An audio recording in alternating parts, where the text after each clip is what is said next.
Good morning students, कैसे हैं आप सभी। मैं रोहित सर आज आपको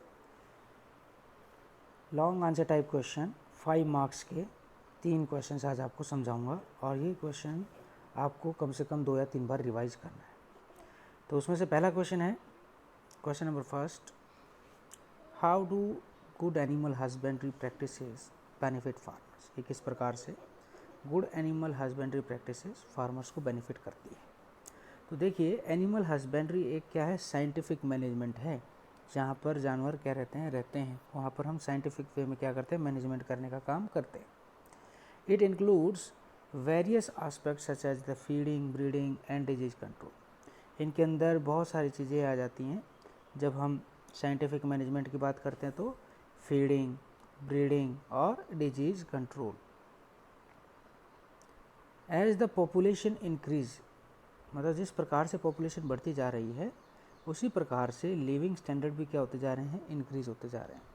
जो डिमांड है मिल्क की, एग की और मीट की, वो भी क्या है, बढ़ती जा रही है। तो इसी प्रकार से हमें क्या करना चाहिए, अवेयरनेस करना चाहिए कि हम प्रॉपर ट्रीटमेंट कर सके अपने लाइफ स्टॉक की और कम से कम मात्रा में उनको क्या मिल सके, कम से कम मात्रा में उनको बीमारियां लग सके। तो इसका मतलब क्या, अगर हम अच्छी आदतें अपनाते हैं तो हमारे जानवरों से हम अच्छी चीज़ें कर सकते हैं, प्राप्त कर सकते हैं। This livestock production also needs to be improved, मतलब जो लाइफ स्टॉक जो प्रोडक्शन है उसकी भी ज़रूरतें क्या होती जा रही है, बढ़ती जा रही है। उसको भी इम्प्रूव करने की आवश्यकता बढ़ती जा रही है। This improvement can be brought about a good animal husbandry practices like the providing good food and preventing disease in the cattle that will benefit farmers to obtain better quality and quantity product। मतलब अगर हम मान लीजिए कि हम जहाँ पर जानवर रहते हैं उस एरिया को साफ़ सुथरा रखेंगे, मैनेज करेंगे, उनको अच्छा खिलाएंगे, तो हमें बेटर क्वालिटी और क्वांटिटी प्रोडक्ट क्या है हमें प्राप्त होगा। चलिए क्वेश्चन नंबर 5 हम देख रहे हैं अब। How do you differentiate between capture fishing, mariculture and aquaculture. आप किस प्रकार से कैप्चर फिशिंग, मैरीकल्चर और एक्वाकल्चर को डिफ्रेंशिएट कर सकते हैं। तो कैप्चर फिशिंग की अगर हम बात करें तो हम कहेंगे कि हम नेचुरल रिसोर्सेज से अगर फिशेज कैच करते हैं तो वो कैप्चर फिशिंग कहलाता है। नेचुरल रिसोर्सेज जैसे कि रिवर, ओशियन है ना, तो वहाँ से अगर मान लीजिए हम फिशेज क्या करते हैं, कैप्चर करते हैं, तो कैप्चर फिशिंग कहलाता है। वही मैरीकल्चर की अगर बात करें, इनको हम कहते हैं कल्चर फिशरीज़। इसका मतलब क्या हुआ कि ये केवल मैराइन वाटर के अंदर क्या की होती है बेटा, इनको पाला जाता है और इनकी ब्रीड बढ़ाई जाती है। तो इसका मतलब क्या है, ये मैराइन एनिमल्स है जैसे कि फिश, प्राण्स, इनको यहाँ से अगर मान लीजिए हम फिश और ये प्राण प्राप्त करते हैं तो ये कहलाएगा हम मैराइन कल्चर। एक्वाकल्चर की अगर हम बात करें तो ये कल्चर जो फिशरीज़ है ये फ्रेश वाटर और मैराइन बॉडी दोनों के अंदर होती हैं और यहाँ से अगर हम मान लीजिए ज़्यादा अमाउंट में एक्वेटिक एनिमल्स की रीयरिंग करते हैं तो वो एक्वाकल्चर कहलाता है। लास्ट क्वेश्चन है आज के लिए हमारा, क्वेश्चन नंबर 6 आपकी स्क्रीन पर है बच्चों। What is genetic manipulation, how is it useful for agriculture practices. Genetic manipulation क्या होता है और इसका हमारे एग्रीकल्चर प्रैक्टिसेस में क्या योगदान। तो ये एक प्रोसेस है जेनेटिक मेकअप।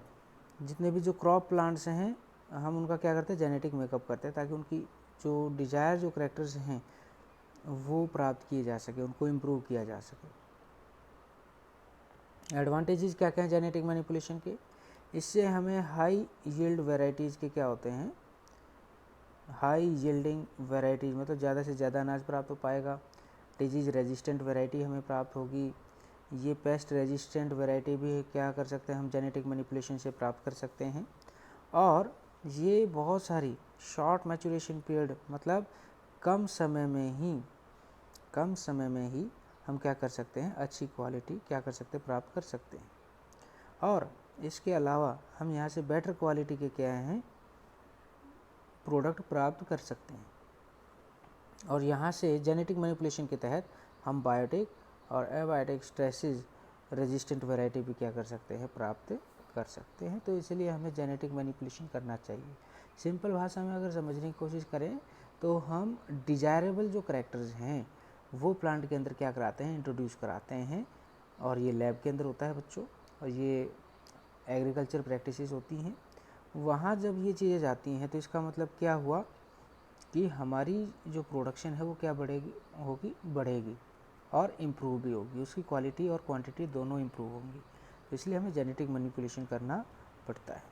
जैसे आपने आज के समय देखा होगा टोमेटो, एक तो बोलते हैं कि विदेशी है और एक बोलते हैं हाइब्रिड है ना। तो हाइब्रिड वाला जो आप देखते क्वालिटी उसकी बहुत अच्छी लगती है, लेकिन जो देसी होता है वो खट्टा होता है ज़्यादा। तो इसका मतलब क्या हुआ कि ये जेनेटिक मैनिपुलेशन के तहत क्या किए गए हैं, तैयार किए गए हैं। तो आज के लिए इतना ही काफ़ी है। कल हम सेल चैप्टर के स्टार्ट करेंगे, स्टार्टिंग से 1 मार्क्स 2 मार्क्स 3 मार्क्स और 5 मार्क्स के क्वेश्चंस ये आपके रिवाइज करवाए जा रहे हैं।